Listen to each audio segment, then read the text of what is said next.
ಸದ್ಯಕ್ಕೆ ನಮಗೆ ಯಡಿಯೂರಪ್ಪನವರಂತ ಫೇಸ್ ಇಲ್ಲದೆ ಇರ್ಬೋದು ಅಥವಾ ಯೋಗಿ ಆದಿತ್ಯನಾಥ್ ಅಂತ ಫೇಸ್ ಇಲ್ಲದೆ ಇರ್ಬೋದು ಇವತ್ತಿಗೆ.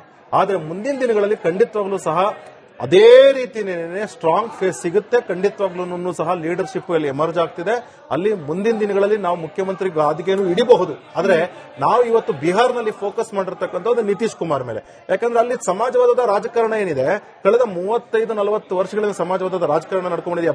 67ರಲ್ಲಿ ಮೊದಲ ಬಾರಿಗೆ ಕಾಂಗ್ರೆಸ್ ಸೋಲ್ತಲ್ಲಿ. ಅದರಿಂದ ಏನಾಗಿದೆ, ಆ ಸಮಾಜವಾದ ಅಂತಕ್ಕಂತಹ ವಿಚಾರಗಳನ್ನ ಜನ ಮನ್ಸ್ಕೋಗ್ತಿದ್ರು. ಅದಕ್ಕೆ ನಾವು ಅವರಿಗೆ ಸಾಥ್ ಕೊಟ್ಕೊಂಡು ಹೋಗಿದ್ವಿ. ಅದರಿಂದಾಗಿ ನಾವು ಅಲ್ಲಿ ಸೆಕೆಂಡ್ ಪಾರ್ಟಿ ಅಂದ್ರೆ ನಾವು ಸೀಟ್ಸ್ ಜಾಸ್ತಿ ಗೆದ್ರು ಸಹ ಮುಖ್ಯಮಂತ್ರಿ ಗದ್ದಿಗೆನ ಅವ್ರಿಗೆ ನಿತೀಶ್ ಕುಮಾರ್ ಬಿಟ್ಕೊಟ್ಟಿದ್ವಿ. ಅದರಿಂದಾಗಿ ಏನಾಗಿದೆ, ಇವತ್ತು ಜನಕ್ಕೆ ಇಡೀ ಭಾರತದಲ್ಲಿ ಯಾರು ಫೇಸ್ ಇಲ್ಲ ಅಂತ ಅನ್ಕೊಂಡಿರ್ಬೋದು. ಆದ್ರೆ ಅನೇಕ ಜನ ಹೇಳ್ತಾ ಇದೀವಿ, ಬಿಹಾರ್ ಇರಬಹುದು ಮತ್ತು ವೆಸ್ಟ್ ಬೆಂಗಾಲ್ ಇರಬಹುದು, ನಮ್ಮ ಮುಂದಿನ ದಿನಗಳಲ್ಲಿ ನಮ್ಮ ನಾಯಕತ್ವ ಕ್ಲಿಯರ್ ಆಗಿದೆ. ಯಾರನ್ನು ಬೆಳೆಸಬೇಕು, ಯಾವ ರೀತಿ ನಾವು ಪಕ್ಷ ಕಟ್ಟಬೇಕು ಅಂತ ಹೇಳಿ ನಾವು ಗ್ರೌಂಡ್ ಅಲ್ಲಿ ಕೆಲಸ ಮಾಡ್ತೀವಿ. ನಾವು ಫಸ್ಟ್ ಪಕ್ಷ ನಮ್ 1952 ಬಂದಿದ್ದು. ಆದ್ರೆ ನಾವು ಅಧಿಕಾರಕ್ಕೆ ಫಸ್ಟ್ ಹಿಡಿದಿದ್ದೇನೆ 1996 ಅಲ್ಲಿ ಪ್ರಧಾನಮಂತ್ರಿ ಸ್ಥಾನ ಹಿಡಿತೀವಿ ಅಷ್ಟೇ. ಆದ್ರೆ ನಾವು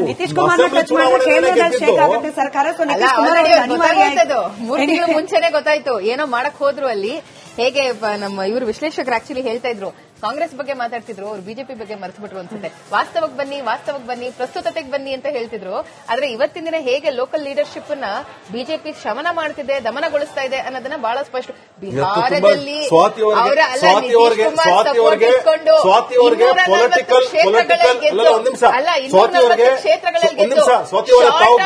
ಕೆಲಸ ಮಾಡಿಲ್ಲ ಅನ್ಸುತ್ತೆ, ಗ್ರೌಂಡ್ ಅಲ್ಲಿ ಕೆಲಸ ಮಾಡಿಲ್ಲ ಅಂತ ಅನ್ಕೊಳ್ತೀನಿ ನಾನು, ಗೊತ್ತಿಲ್ಲ ನನ್ಗೆ. ಆದ್ರೆ ತಾವು ದಯವಿಟ್ಟು ಸಹ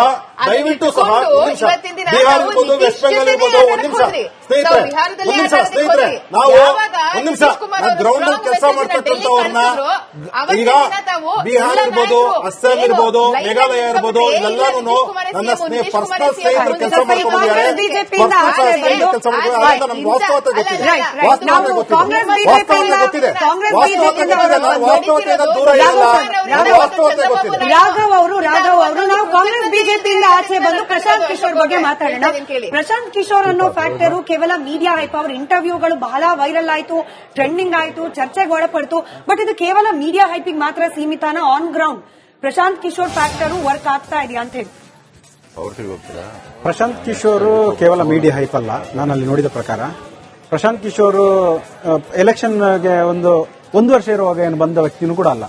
2021 ವೆಸ್ಟ್ ಬೆಂಗಾಲ್ ಚುನಾವಣೆ ಮುಗಿಸಿ ನೇರವಾಗಿ ಬಿಹಾರದ ಫೀಲ್ಡ್ಗೆ ಇಳಿದವರು. ಮತ್ತೆ 4,000 ಕಿಲೋಮೀಟರ್ ಪಾದಯಾತ್ರೆ ಮಾಡಿದ್ದಾರೆ. ಪಾದಯಾತ್ರೆ ಪೊಲಿಟಿಕ್ಸ್ ಭಾರತದಲ್ಲಿ ಬಹಳ ವರ್ಕೌಟ್ ಆಗುತ್ತೆ. ಜಗನ್ಮೋಹನ್ ರೆಡ್ಡಿ ಅಧಿಕಾರಕ್ಕೆ ವಾಪಸ್ ಬಂದದ್ದು 3,000 ಕಿಲೋಮೀಟರ್ ಆಂಧ್ರಪ್ರದೇಶದಲ್ಲಿ ಪಾದಯಾತ್ರೆ ಮಾಡಿನಿ. ಆ ಪಾದಯಾತ್ರೆ ಹಿಂದಿನ ರೂವಾರಿ ಪ್ರಶಾಂತ್ ಕಿಶೋರ್ ಕೂಡ ಅವರ ಟೀಮ್ ಪಾದಯಾತ್ರೆ ಮಾಡಿತ್ತು ಆ ಸಂದರ್ಭದಲ್ಲಿ. ಸೊ ಇವರು ಪಾದಯಾತ್ರೆ ಮಾಡಿದರೆ ಹಳ್ಳಿಗಳಿಗೆ ಹೋಗಿದ್ದಾರೆ, ಜನರನ್ನು ರೀಚ್ ಆಗಿದ್ದಾರೆ. ಮತ್ತೆ ಯುವಕರನ್ನ ಹೇಗೆ ರೀಚ್ ಆಗುದು ಅಂತ ಕೂಡ ಗೊತ್ತಾಗಿದೆ. ಇವನ್ ಒಂದ್ ನಿಮಿಷ. ಸೊ ಹಾಗಾಗಿ ಯುವಕರನ್ನ ಸೋಷಿಯಲ್ ಮೀಡಿಯಾ ಮೂಲಕ, ಪಾದಯಾತ್ರೆ ಮುಗಿದ ನಂತರ ಸೋಷಿಯಲ್ ಮೀಡಿಯಾ ಮೂಲಕ ರೀಚ್ ಆಗಿದ್ದಾರೆ. ಅವರ ಮಾತುಗಳ ಬಗ್ಗೆ ಬಿಹಾರ ಜನ ಅಟ್ರಾಕ್ಟ್ ಆಗಿದ್ದಾರೆ. ಸೋಷಿಯಲ್ ಮೀಡಿಯಾ ರೀಚ್ ಆಗಿದೆ. ಈಗ ಎಲ್ಲರ ಕೆಲ ಸ್ಮಾರ್ಟ್ ಫೋನ್ ಇದೆ.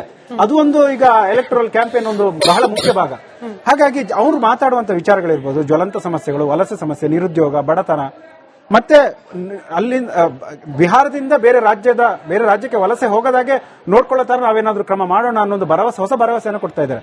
ಸೊ ಹೀಗಾಗಿ ಎಸ್ಪೆಷಲಿ ಒಂದು ಶಿಕ್ಷಿತ ವರ್ಗ ಮತ್ತೆ ಅಪ್ಪರ್ ಕಾಸ್ಟ್ ಇರುವಂತಹ ಒಂದು ಯುವಕರು ಪ್ರಶಾಂತ್ ಕಿಶೋರ್ ಮೇಲೆ ಅಟ್ರಾಕ್ಟ್ ಆಗಿದ್ದಾರೆ. ಅವ್ರು ಎಷ್ಟರ ಮಟ್ಟಿಗೆ ವೋಟ್ ಮಾಡಿದ್ದಾರೆ ಅನ್ನೋ ಗೊತ್ತಿಲ್ಲ. ಆದ್ರೆ ಫ್ಯೂಚರ್ ಪ್ರಶಾಂತ್ ಕಿಶೋರ್ ಅನ್ನ ಒಂದು ಫ್ಯೂಚರ್ ಲೀಡರ್ ಆಗಿ ನಾನು ಯಾಕೆ ಬಿಹಾರ ವೋಟರ್ ಸ್ಮಾರ್ಟ್ ಅಂತ ಹೇಳ್ತಾನೆ ಹೇಳಿದ್ರೆ, ಅವನನ್ನ ಫ್ಯೂಚರ್ ಲೀಡರ್ ಆಗಿ ನೋಡ್ತಾ ಇದ್ದಾರೆ. ಸಪೋರ್ಟ್ ಮಾಡುವಂತ ಹುಡುಗರು ಕೂಡ ಪ್ರಶಾಂತ್ ಕಿಶೋರ್ ಅನ್ನ ಸಪೋರ್ಟ್ ಮಾಡ್ತಾರೆ. ಆದ್ರೆ ನಮಗೆ ಡೆಲ್ಲಿಯಲ್ಲಿ ನರೇಂದ್ರ ಮೋದಿ ಅವರು ಸೇಫ್ ಆಗಿರ್ಬೇಕು. ಹಾಗಾಗಿ ಈ ಬಾರಿ ನಾವು ಜೆಡಿಯು ಕ್ಯಾಂಡಿಡೇಟ್. ಈಗ ಯಶಸ್ವಿ ನಾಯಕರ ಹಿಂದೆ ಪ್ರಶಾಂತ್ ಕಿಶೋರ್ ಅವ್ರ ಸ್ಟ್ರಾಟಜಿ ಇದೆ, ಯಶಸ್ವಿ ಪಾರ್ಟಿಗಳ ಹಿಂದೆ ಪ್ರಶಾಂತ್ ಕಿಶೋರ್ ಅವ್ರ ಸ್ಟ್ರಾಟಜಿ ಇದೆ. ಬಿಹಾರ ಜನರ ನಾಡಿ ಮಿಡಿತ ಅವರಿಗೆ ಅರ್ಥ ಆಗ್ಲಿಲ್ವಾ ಅಥವಾ ಇನ್ನೂ ಕಾಲ ಪಕ್ವಾಗಿಲ್ವಾ ಅಂತ ಇನ್ನೂ ಟೈಮ್ ಬೇಕು. ಯಾಕಂದ್ರೆ ನೋಡಿ, ಬಿಜೆಪಿ ಅನ್ನೋದು ಒಂದು ಸ್ಟ್ರಾಂಗ್ ಕೇಡರ್ ಮತ್ತೆ ಸಂಘಟನೆ ಇರುವಂತಹ ಪಕ್ಷ. RSS ನ ಬ್ಯಾಕಿಂಗ್ ಇದೆ ಅವರಿಗೆ. ಜೆಡಿಯುಗೆ ಅದರದ್ದೇ ಆದ ಕೇಡರ್ ಇದೆ. ಅದು ಎಷ್ಟು ವರ್ಷದಿಂದ ಇರುವಂತಹ ಪಕ್ಷ. 1900 ಹಿಂದೆ ಜಾರ್ಜ್ ಫರ್ನಾಂಡಿಸ್ ಅವರು ಕಟ್ಟಿದಂತಹ ಪಕ್ಷ ಸಮತಾ ಪಾರ್ಟಿಗೆ ಜೆಡಿಯು ಆಗಿದೆ. ಮತ್ತೆ ಅದಕ್ಕೊಂದು ಸ್ಟ್ರಾಂಗ್ ಬ್ಯಾಕಿಂಗ್ ಇದೆ. ಈವನ್ RJD ಕೂಡ ಲಾಲು ಪ್ರಸಾದ್ ಅವರಂತ ನಾಯಕರು ಹುಟ್ಟಾಕಿದಂತ ಪಕ್ಷ. ಅವರಿಗೆಲ್ಲ ಒಂದು ಕೇಡರ್ ಇದೆ, ಒಂದು ಜನವರ್ಗ ಇದೆ, ಒಂದು ಅವರಿಗೆ ಕಾಸ್ಟ್ ಫಾಲೋವಿಂಗ್ ಇದೆ. ಪ್ರಶಾಂತ್ ಕಿಶೋರ್ಗೆ ಇದು ಯಾವುದು ಸಪೋರ್ಟ್ ಇರಲಿಲ್ಲ. ಅವರು ಹೊಸದಾಗಿ ಬಿಹಾರದ ಒಂದು ಜಾತಿ ರಾಜಕಾರಣ ಬಹಳ ಜೀವಾಳ ಆಗಿರುವಂತ ಒಂದು ಕ್ಷೇತ್ರಕ್ಕೆ ಪಕ್ಷ ಕಟ್ಟಲಿಕ್ಕೆ ಇಳಿದವರು. ಡೆಲ್ಲಿ ಮಾದರಿಯ ಪಾಲಿಟಿಕ್ಸ್, ಆಮ್ ಆದ್ಮಿ ಪಕ್ಷ ಮಾದರಿಯ ಪಾಲಿಟಿಕ್ಸ್ ಬಿಹಾರದಲ್ಲಿ ವರ್ಕೌಟ್ ಆಗುತ್ತಾ? ಯಾಕಂದ್ರೆ ಪ್ರಶಾಂತ್ ಕಿಶೋರ್ ಮೋರಲ್ಲೆಸ್ ಅದನ್ನೇ ಟ್ರೈ ಬಹುಶಃ ಆ ಪಾಲಿಟಿಕ್ಸ್ ಈ ಎಲೆಕ್ಷನ್ ಅಲ್ಲಿ ವರ್ಕೌಟ್ ಆಗದಿದ್ರು ಕೂಡ ಒಂದು ಗ್ರೌಂಡ್ ಅನ್ನು ಅವರು ಕ್ರಿಯೇಟ್ ಮಾಡಿದ್ದಾರೆ. ಅವರ ಬಗ್ಗೆ ಯಾರು ಕೂಡ ನೆಗೆಟಿವ್ ಆಗಿ ಮಾತಾಡಿಲ್ಲ. ಈವನ್ ನರೇಂದ್ರ ಮೋದಿ ಮತ್ತೆ ಅಮಿತ್ ಶಾ ಅವರ ಬಗ್ಗೆ ಏನಾದ್ರು ಮಾತಾಡಿಲ್ಲ. ತೇಜಸ್ವಿ ಯಾದವ್ಗೆ ನಿಮ್ಮ ಮೇಲೆ ಇಷ್ಟೆಲ್ಲ ಭ್ರಷ್ಟಾಚಾರದ ಆರೋಪ ಮಾಡ್ತಾ ಇದ್ದಾರೆ, ನೀವು ಯಾಕೆ ಮಾತಾಡ್ತಿಲ್ಲ ಹೇಳಿದ್ರೆ ಅವರು ಅದರ ಬಗ್ಗೆ ಮಾತಾಡಲಿಲ್ಲ. ಸಾಮ್ರಾಟ್ ಚೌಧರಿಯನ್ನ ಹೀನಮಾನವಾಗಿ ಭ್ರಷ್ಟಾಚಾರ ಮತ್ತೆ ಏನ್ 3%, 4%, 5% ವೋಟ್ ಇದೆಯಲ್ಲ ಅವೆಲ್ಲ NDA ವೋಟ್ಗಳು. ಅದು ಅನುಮಾನ ಇದೆ. ನಾನು ಅದನ್ನ ಬಹುಶಃ ರವೀಂದ್ರ ರೇಷ್ಮೆ ಸರ್, ಇವಾಗ ಪ್ರಶಾಂತ್ ಕಿಶೋರ್ ಅನ್ನೋ ಫ್ಯಾಕ್ಟರ್ ಒಂದ್ ಕಡೆ RJD JDU ಎರಡಕ್ಕೂ ಕೂಡ ಸ್ವಲ್ಪ ಎಫೆಕ್ಟ್ ಆಗಬಹುದು ಅನ್ನೋ ಲೆಕ್ಕಾಚಾರ ಆಯ್ತು. ಯಾಕಂದ್ರೆ ಪ್ರಶಾಂತ್ ಕಿಶೋರ್ ಅವರು ಫೋಕಸ್ ಮಾಡ್ತಾ ಇರೋದು ಈ ಮಿಡಲ್ ಕ್ಲಾಸ್ ಹಾಗೆ ಅಪ್ಪರ್ ಕಾಸ್ಟ್ ಅನ್ನೋದು. ಅದು ಬಹುಶಃ directly indirectly JDU vote bank.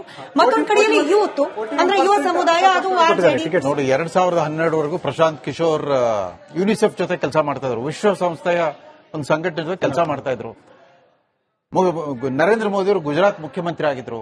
ಇವ್ರದ್ದೊಂದು ಯಾವುದೋ ಒಂದು ಇದಕ್ಕೆ ನ್ಯೂಟ್ರಿಷನ್, ಚೈಲ್ಡ್ ನ್ಯೂಟ್ರಿಷನ್ ಸಂಬಂಧಪಟ್ಟಂತೆ, ಪೌಷ್ಟಿಕ ಆಹಾರಕ್ಕೆ ಸಂಬಂಧಪಟ್ಟ ಒಂದು ಪೇಪರ್ ಪಬ್ಲಿಷ್ ಆಗಿತ್ತಂತೆ. ಅದನ್ನೆಲ್ಲ ವೆಬ್ಸೈಟ್ ನಲ್ಲಿ ನೋಡ್ಬಿಟ್ಟು ಮೋದಿ ಅವರು ನೀವು ಗುಜರಾತ್ಗೆ ಬಂದಾಗ ಒಂದ್ಸರಿ ನಂಗೆ ಭೇಟಿ ಮಾಡಿ ಅಂತ ಹೇಳಿದ್ರು. ಅವ್ರು ಗುಜರಾತ್ ಮೋದಿ ಅವರು ಭೇಟಿ ಮಾಡಿದ್ರು. ಮುಂದೆ ಮೋದಿ ಅವರು ಅವ್ರನ್ನ ಯುನಿಸೆಫ್ ಕೆಲಸ ಬಿಟ್ಬಿಟ್ಟು ತಮ್ಮ ಸಲಹೆಗಾರನಾಗಿ ಇಟ್ಕೊಂಡ್ರು. ಆಗ 2014ರ ಮೋದಿ ಅವರದು ಚಾಯ್ ಪೆ ಚರ್ಚಾ ಇತ್ಯಾದ ಮೇಲೆ ಸಬ್ಕಾ ಸಾಥ್ ಸಬ್ಕಾ ವಿಕಾಸ್, ಈ ತರದ ಚುನಾವಣಾ ತಂತ್ರಗಾರಿಕೆಯಲ್ಲಿ ಪ್ರಶಾಂತ್ ಕಿಶೋರ್ ಮೊದಲು ಸಲಹೆಗಾರರಾಗಿದ್ದ ಮೋದಿ ಅವರಿಗೆ. ಅಲ್ಲ, ಎಷ್ಟರ ಮಟ್ಟಿಗೆ ಪ್ರಶಾಂತ್ ಕಿಶೋರ್ ಸಲಹೆಗಳಿಂದ ಅವ್ರು ಗೆದ್ರು ಅನ್ನೋದಕ್ಕಿಂತ ಮೋದಿ ತಂದೆ ಆದ ಒಂದು ಸದ್ಯಕ್ಕೆ ನಮಗೆ ಯಡಿಯೂರಪ್ಪನವರಂತ ಫೇಸ್ ಇಲ್ಲದೆ ಇರ್ಬೋದು, ಅಥವಾ ಯೋಗಿ ಆದಿತ್ಯನಾಥ್ ಅಂತ ಫೇಸ್ ಇಲ್ಲದೆ ಇರ್ಬೋದು ಇವತ್ತಿಗೆ. ಆದ್ರೆ ಮುಂದಿನ ದಿನಗಳಲ್ಲಿ ಖಂಡಿತವಾಗ್ಲೂ ಸಹ ಅದೇ ರೀತಿನೇ ಸ್ಟ್ರಾಂಗ್ ಫೇಸ್ ಸಿಗುತ್ತೆ. ಖಂಡಿತವಾಗ್ಲೂ ಸಹ ಲೀಡರ್ಶಿಪ್ ಅಲ್ಲಿ ಎಮರ್ಜ್ ಆಗ್ತಿದೆ. ಅಲ್ಲಿ ಮುಂದಿನ ದಿನಗಳಲ್ಲಿ ನಾವು ಮುಖ್ಯಮಂತ್ರಿ ಗಾದಿಗೆನೂ ಹಿಡಿಬಹುದು. ಆದ್ರೆ ನಾವು ಇವತ್ತು ಬಿಹಾರ್ನಲ್ಲಿ ಫೋಕಸ್ ಮಾಡಿರ್ತಕ್ಕಂಥದ್ದು ನಿತೀಶ್ ಕುಮಾರ್ ಮೇಲೆ. ಯಾಕಂದ್ರೆ ಅಲ್ಲಿ ಸಮಾಜವಾದದ ರಾಜಕಾರಣ ಏನಿದೆ, ಕಳೆದ 35-40 ವರ್ಷಗಳಿಂದ ಸಮಾಜವಾದದ ರಾಜಕಾರಣ ನಡ್ಕೊಂಡಿದೆ. 67ರಲ್ಲಿ ಮೊದಲ ಬಾರಿಗೆ ಕಾಂಗ್ರೆಸ್ ಸೋಲ್ತಲ್ಲಿ. ಅದರಿಂದ ಏನಾಗಿದೆ, ಆ ಸಮಾಜವಾದ ಅಂತಕ್ಕಂತಹ ವಿಚಾರಗಳನ್ನ ಜನ ಮನ್ಸ್ಕೊಕ್ಕಿದ್ರು. ಅದಕ್ಕೆ ನಾವು ಅವರಿಗೆ ಸಾಥ್ ಕೊಟ್ಕೊಂಡು ಹೋಗಿದ್ವಿ. ಅದರಿಂದಾಗಿ ನಾವು ಒಂದು ಸೆಕೆಂಡ್ ಪಾರ್ಟಿ ಅಂದ್ರೆ ನಾವು ಸೀಟ್ಸ್ ಜಾಸ್ತಿ ಗೆದ್ರು ಸಹ ಮುಖ್ಯಮಂತ್ರಿ ಗದ್ದಿಗೆನ ಅವ್ರಿಗೆ ನಿತೀಶ್ ಕುಮಾರ್ ಬಿಟ್ಕೊಟ್ಟಿದ್ವಿ. ಅದರಿಂದಾಗಿ ಏನಾಗಿದೆ, ಇವತ್ತು ಜನಕ್ಕೆ ಇಡೀ ಭಾರತದಲ್ಲಿ ಯಾರು ಫೇಸ್ ಇಲ್ಲ ಅಂತ ಅನ್ಕೊಂಡಿರ್ಬೋದು. ಆದ್ರೆ ಅನೇಕ ಜನ ಹೇಳ್ತಾ ಇದೀವಿ, ಬಿಹಾರ್ ಇರಬಹುದು ಮತ್ತು ವೆಸ್ಟ್ ಬೆಂಗಾಲ್ ಇರಬಹುದು, ನಮ್ಮ ಮುಂದಿನ ದಿನಗಳಲ್ಲಿ ನಮ್ಮ ನಾಯಕತ್ವ ಕ್ಲಿಯರ್ ಆಗಿದೆ. ಯಾರನ್ನು ಬೆಳೆಸಬೇಕು, ಯಾವ ರೀತಿ ನಾವು ಪಕ್ಷ ಕಟ್ಟಬೇಕು ಅಂತೇಳಿ ನಾವು ಗ್ರೌಂಡ್ ಅಲ್ಲಿ ಕೆಲಸ ಮಾಡ್ತೀವಿ. ನಾವು ಫಸ್ಟ್ ಪಕ್ಷ ನಮ್ 1952 ಬಂದಿದ್ದು. ಆದ್ರೆ ನಾವು ಅಧಿಕಾರಕ್ಕೆ ಫಸ್ಟ್ ಹಿಡಿದಿದ್ದೇನೆ 1996 ಅಲ್ಲಿ ಪ್ರಧಾನಮಂತ್ರಿ ಕುರ್ಚಿ ಹಿಡಿತೀವಿ ಅಷ್ಟೇ. ಆದ್ರೆ ನಾವು ಅಸೆಂಬ್ಲಿ ಚುನಾವಣೆಯಲ್ಲಿ ಗೆದ್ದಿದ್ದು 3 ತಿಂಗಳು ಮುಂಚೆನೆ ಗೊತ್ತಾಯ್ತು. ಏನೋ ಮಾಡಕ್ ಹೋದ್ರು ಅಲ್ಲಿ. ಹೇಗೆ ನಮ್ಮ ಇವರು ವಿಶ್ಲೇಷಕರು ಆಕ್ಚುಲಿ ಹೇಳ್ತಾ ಇದ್ರು, ಕಾಂಗ್ರೆಸ್ ಬಗ್ಗೆ ಮಾತಾಡ್ತಿದ್ರು, ಅವ್ರು ಬಿಜೆಪಿ ಬಗ್ಗೆ ಮರೆತು ಬಿಟ್ರು ಅನ್ಸುತ್ತೆ. ವಾಸ್ತವಕ್ಕೆ ಬನ್ನಿ, ಪ್ರಸ್ತುತತೆಗೆ ಬನ್ನಿ ಅಂತ ಹೇಳ್ತಿದ್ರು. ಆದ್ರೆ ಇವತ್ತಿನ ದಿನ ಹೇಗೆ ಲೋಕಲ್ ಲೀಡರ್ಶಿಪ್ ನ ಬಿಜೆಪಿ ಶಮನ ಮಾಡ್ತಿದೆ, ದಮನಗೊಳಿಸ್ತಾ ಇದೆ ಅನ್ನೋದನ್ನ ಬಹಳ ಸ್ಪಷ್ಟ. ಬಿಹಾರದಲ್ಲಿ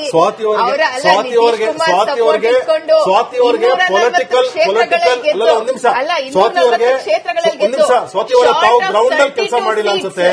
ಗ್ರೌಂಡ್ ಅಲ್ಲಿ ಕೆಲಸ ಮಾಡಿಲ್ಲ ಅಂತ ಅನ್ಕೊಳ್ತೀನಿ ನಾನು, ಗೊತ್ತಿಲ್ಲ ನನ್ಗೆ. ಆದ್ರೆ ತಾವು ದಯವಿಟ್ಟು ಸಹ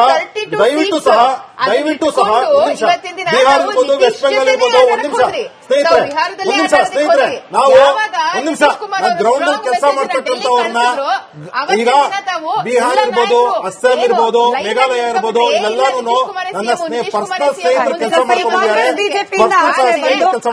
ನಮ್ಗೆ ವಾಸ್ತವತೆ ಗೊತ್ತಿದೆ. ವಾಸ್ತವತೆಯಿಂದ ದೂರ ಇಲ್ಲ. ವಾಸ್ತವತೆ ಗೊತ್ತಿದೆ. ರಾಘವ್ ಅವರು ನಾವು ಕಾಂಗ್ರೆಸ್ ಬಿಜೆಪಿಯಿಂದ ಆಚೆ ಬಂದು ಪ್ರಶಾಂತ್ ಕಿಶೋರ್ ಬಗ್ಗೆ ಮಾತಾಡೋಣ. ಪ್ರಶಾಂತ್ ಕಿಶೋರ್ ಅನ್ನೋ ಫ್ಯಾಕ್ಟರ್ ಕೇವಲ ಮೀಡಿಯಾ ಹೈಪ್. ಅವ್ರ ಇಂಟರ್ವ್ಯೂಗಳು ಬಹಳ ವೈರಲ್ ಆಯ್ತು, ಟ್ರೆಂಡಿಂಗ್ ಆಯ್ತು, ಚರ್ಚೆಗೆ ಒಳಪಡ್ತು. ಬಟ್ ಇದು ಕೇವಲ ಮೀಡಿಯಾ ಹೈಪಿಗೆ ಮಾತ್ರ ಸೀಮಿತನ? On ground Prashant Kishor factor work ಆಗ್ತಾ ಇದೆಯಾ ಅಂತ ಹೇಳಿ ಪ್ರಶಾಂತ್ ಕಿಶೋರ್ ಕೇವಲ ಮೀಡಿಯಾ ಹೈಪ್ ಅಲ್ಲ. ನಾನು ಅಲ್ಲಿ ನೋಡಿದ ಪ್ರಕಾರ ಪ್ರಶಾಂತ್ ಕಿಶೋರ್ ಎಲೆಕ್ಷನ್ಗೆ ಒಂದು ವರ್ಷ ಇರುವಾಗ ಏನು ಬಂದ ವ್ಯಕ್ತಿನೂ ಕೂಡ ಅಲ್ಲ. 2021ರ ವೆಸ್ಟ್ ಬೆಂಗಾಲ್ ಚುನಾವಣೆ ಮುಗಿಸಿ ನೇರವಾಗಿ ಬಿಹಾರದ ಫೀಲ್ಡ್ಗೆ ಇಳಿದವರು. ಮತ್ತೆ 4,000 ಕಿಲೋಮೀಟರ್ ಪಾದಯಾತ್ರೆ ಮಾಡಿದ್ದಾರೆ. ಪಾದಯಾತ್ರೆ ಪೊಲಿಟಿಕ್ಸ್ ಭಾರತದಲ್ಲಿ ಬಹಳ ವರ್ಕೌಟ್ ಆಗುತ್ತೆ. ಜಗನ್ಮೋಹನ್ ರೆಡ್ಡಿ ಅಧಿಕಾರಕ್ಕೆ ವಾಪಸ್ ಬಂದದ್ದು 3,000 ಕಿಲೋಮೀಟರ್ ಆಂಧ್ರಪ್ರದೇಶದಲ್ಲಿ ಪಾದಯಾತ್ರೆ ಮಾಡಿನಿ. ಆ ಪಾದಯಾತ್ರೆ ಹಿಂದಿನ ರೂವಾರಿ ಪ್ರಶಾಂತ್ ಕಿಶೋರ್ ಕೂಡ ಅವರ ಟೀಮ್ ಪಾದಯಾತ್ರೆ ಮಾಡಿತ್ತು ಆ ಸಂದರ್ಭದಲ್ಲಿ. ಸೊ ಇವರು ಪಾದಯಾತ್ರೆ ಮಾಡಿದರೆ ಹಳ್ಳಿಗಳಿಗೆ ಹೋಗಿದ್ದಾರೆ, ಜನರನ್ನು ರೀಚ್ ಆಗಿದ್ದಾರೆ, ಮತ್ತೆ ಯುವಕರನ್ನ ಹೇಗೆ ರೀಚ್ ಆಗುದು ಅಂತ ಕೂಡ ಗೊತ್ತಾಗಿದೆ. ಇವನ್ ಒಂದ್ ನಿಮಿಷ.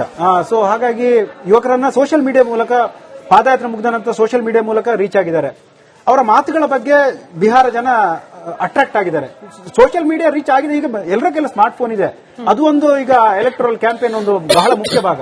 ಹಾಗಾಗಿ ಅವರು ಮಾತಾಡುವಂತ ವಿಚಾರಗಳಿರ್ಬೋದು, ಜ್ವಲಂತ ಸಮಸ್ಯೆಗಳು, ವಲಸೆ ಸಮಸ್ಯೆ, ನಿರುದ್ಯೋಗ, ಬಡತನ, ಮತ್ತೆ ಅಲ್ಲಿ ಬಿಹಾರದಿಂದ ಬೇರೆ ರಾಜ್ಯಕ್ಕೆ ವಲಸೆ ಹೋಗದಾಗೆ ನೋಡ್ಕೊಳ್ಳೋ ತರ ನಾವೇನಾದ್ರೂ ಕ್ರಮ ಮಾಡೋಣ ಅನ್ನೋ ಭರವಸೆ, ಹೊಸ ಭರವಸೆಯನ್ನು ಕೊಡ್ತಾ ಇದ್ದಾರೆ. ಸೊ ಹೀಗಾಗಿ ಒಂದು ಎಸ್ಪೆಷಲಿ ಒಂದು ಶಿಕ್ಷಿತ ವರ್ಗ ಮತ್ತೆ ಅಪ್ಪರ್ ಕಾಸ್ಟ್ ಇರುವಂತಹ ಒಂದು ಯುವಕರು ಪ್ರಶಾಂತ್ ಕಿಶೋರ್ ಮೇಲೆ ಅಟ್ರಾಕ್ಟ್ ಆಗಿದ್ದಾರೆ. ಅವ್ರು ಎಷ್ಟರ ಮಟ್ಟಿಗೆ ವೋಟ್ ಮಾಡಿದ್ದಾರೆ ಅನ್ನೋ ಗೊತ್ತಿಲ್ಲ. ಆದ್ರೆ ಫ್ಯೂಚರ್ ಪ್ರಶಾಂತ್ ಕಿಶೋರ್ ಅನ್ನೋ ಒಂದು ಫ್ಯೂಚರ್ ಲೀಡರ್ ಆಗಿ ನಾನು ಯಾಕೆ ಬಿಹಾರ ವೋಟರ್ ಸ್ಮಾರ್ಟ್ ಅಂತ ಹೇಳ್ತಾನೆ ಹೇಳಿದ್ರೆ, ಅವನನ್ನ ಫ್ಯೂಚರ್ ಲೀಡರ್ ಆಗಿ ನೋಡ್ತಾ ಇದ್ದಾರೆ. ಸಪೋರ್ಟ್ ಮಾಡುವಂತ ಹುಡುಗರು ಕೂಡ ಪ್ರಶಾಂತ್ ಕಿಶೋರ್ ಅನ್ನ ಸಪೋರ್ಟ್ ಮಾಡ್ತಾರೆ. ಆದ್ರೆ ನಮಗೆ ಡೆಲ್ಲಿಯಲ್ಲಿ ನರೇಂದ್ರ ಮೋದಿ ಅವರು ಸೇಫ್ ಆಗಿರ್ಬೇಕು. ಹಾಗಾಗಿ ಈ ಬಾರಿ ನಾವು ಜೆಡಿಯು ಕ್ಯಾಂಡಿಡೇಟ್. ಈಗ ಯಶಸ್ವಿ ನಾಯಕರ ಹಿಂದೆ ಪ್ರಶಾಂತ್ ಕಿಶೋರ್ ಅವ್ರ ಸ್ಟ್ರಾಟಜಿ ಇದೆ, ಯಶಸ್ವಿ ಪಾರ್ಟಿಗಳ ಹಿಂದೆ ಪ್ರಶಾಂತ್ ಕಿಶೋರ್ ಅವ್ರ ಸ್ಟ್ರಾಟಜಿ ಇದೆ. ಬಿಹಾರ ಜನರ ನಾಡಿ ಮಿಡಿತ ಅವರಿಗೆ ಅರ್ಥ ಆಗ್ಲಿಲ್ವಾ ಅಥವಾ ಇನ್ನೂ ಕಾಲ ಪಕ್ವಾಗಿಲ್ವಾ ಅಂತ? ಇನ್ನೂ ಟೈಮ್ ಬೇಕು. ಯಾಕಂದ್ರೆ ನೋಡಿ, ಬಿಜೆಪಿ ಅನ್ನೋದು ಒಂದು ಸ್ಟ್ರಾಂಗ್ ಕೇಡರ್ ಮತ್ತೆ ಸಂಘಟನೆ ಇರುವಂತಹ ಪಕ್ಷ. RSS ನ ಬ್ಯಾಕಿಂಗ್ ಇದೆ ಅವರಿಗೆ. ಜೆಡಿಯುಗೆ ಅದರದ್ದೇ ಆದ ಕೇಡರ್ ಇದೆ. ಅದು ಎಷ್ಟು ವರ್ಷದಿಂದ ಇರುವಂತಹ ಪಕ್ಷ, 1900 ಹಿಂದೆ ಜಾರ್ಜ್ ಫರ್ನಾಂಡಿಸ್ ಅವರು ಕಟ್ಟಿದಂತಹ ಪಕ್ಷ ಸಮತಾ ಪಾರ್ಟಿಗೆ ಜೆಡಿಯು ಆಗಿದೆ. ಮತ್ತೆ ಅದಕ್ಕೊಂದು ಸ್ಟ್ರಾಂಗ್ ಬ್ಯಾಕಿಂಗ್ ಇದೆ. ಈವನ್ RJD ಕೂಡ ಲಾಲು ಪ್ರಸಾದ್ ಅವರಂತ ನಾಯಕರು ಹುಟ್ಟು ಹಾಕಿದಂತ ಪಕ್ಷ. ಅವರಿಗೆಲ್ಲ ಒಂದು ಕೇಡರ್ ಇದೆ, ಒಂದು ಜನವರ್ಗ ಇದೆ, ಒಂದು ಅವರಿಗೆ ಕಾಸ್ಟ್ ಫಾಲೋವಿಂಗ್ ಇದೆ. ಪ್ರಶಾಂತ್ ಕಿಶೋರ್ಗೆ ಇದು ಯಾವುದು ಸಪೋರ್ಟ್ ಇರಲಿಲ್ಲ. ಅವರು ಹೊಸದಾಗಿ ಬಿಹಾರದ ಒಂದು ಜಾತಿ ರಾಜಕಾರಣ ಬಹಳ ಜೀವಾಳ ಆಗಿರುವಂತಹ ಒಂದು ಕ್ಷೇತ್ರಕ್ಕೆ ಪಕ್ಷ ಕಟ್ಟಲಿಕ್ಕೆ ಇಳಿದವರು. ಡೆಲ್ಲಿ ಮಾದರಿಯ ಪಾಲಿಟಿಕ್ಸ್, ಆಮ್ ಆದ್ಮಿ ಪಕ್ಷ ಮಾದರಿಯ ಪಾಲಿಟಿಕ್ಸ್ ಬಿಹಾರದಲ್ಲಿ ವರ್ಕೌಟ್ ಆಗುತ್ತಾ? ಯಾಕಂದ್ರೆ ಪ್ರಶಾಂತ್ ಕಿಶೋರ್ ಅದನ್ನೇ ಟ್ರೈ ಬಹುಶಃ ಆ ಪಾಲಿಟಿಕ್ಸ್ ಈ ಎಲೆಕ್ಷನ್ ಅಲ್ಲಿ ವರ್ಕೌಟ್ ಆಗದಿದ್ರು ಕೂಡ ಒಂದು ಗ್ರೌಂಡ್ ಅನ್ನು ಅವರು ಕ್ರಿಯೇಟ್ ಮಾಡಿದ್ದಾರೆ. ಅವರ ಬಗ್ಗೆ ಯಾರು ಕೂಡ ನೆಗೆಟಿವ್ ಆಗಿ ಮಾತಾಡಿಲ್ಲ. ಈವನ್ ನರೇಂದ್ರ ಮೋದಿ ಮತ್ತೆ ಅಮಿತ್ ಶಾ ಅವರ ಬಗ್ಗೆ ಏನಾದ್ರು ಮಾತಾಡಿಲ್ಲ. ತೇಜಸ್ವಿ ಯಾದವ್ಗೆ ನಿಮ್ಮ ಮೇಲೆ ಇಷ್ಟೆಲ್ಲ ಭ್ರಷ್ಟಾಚಾರದ ಆರೋಪ ಮಾಡ್ತಾ ಇದ್ದಾರೆ, ನೀವು ಯಾಕೆ ಮಾತಾಡ್ತಿಲ್ಲ ಹೇಳಿದ್ರೆ ಅವರು ಅದರ ಬಗ್ಗೆ ಮಾತಾಡಲಿಲ್ಲ. ಸಾಮ್ರಾಟ್ ಚೌಧರಿಯನ್ನ ಹೀನಮಾನವಾಗಿ ಭ್ರಷ್ಟಾಚಾರ ಮತ್ತೆ ಏನ್ 3%, 4%, 5% ವೋಟ್ ಇದೆಯಲ್ಲ, ಅವೆಲ್ಲ NDA ವೋಟ್ಗಳು. ಅದು ಅನುಮಾನ ಇದೆ. ನಾನು ಅದನ್ನ ಬಹುಶಃ ರವೀಂದ್ರ ರೇಷ್ಮೆ ಸರ್, ಇವಾಗ ಪ್ರಶಾಂತ್ ಕಿಶೋರ್ ಅನ್ನೋ ಫ್ಯಾಕ್ಟರ್ ಒಂದ್ ಕಡೆ RJD JDU ಎರಡಕ್ಕೂ ಕೂಡ ಸ್ವಲ್ಪ ಎಫೆಕ್ಟ್ ಆಗಬಹುದು ಅನ್ನೋ ಲೆಕ್ಕಾಚಾರ ಆಯಿತು.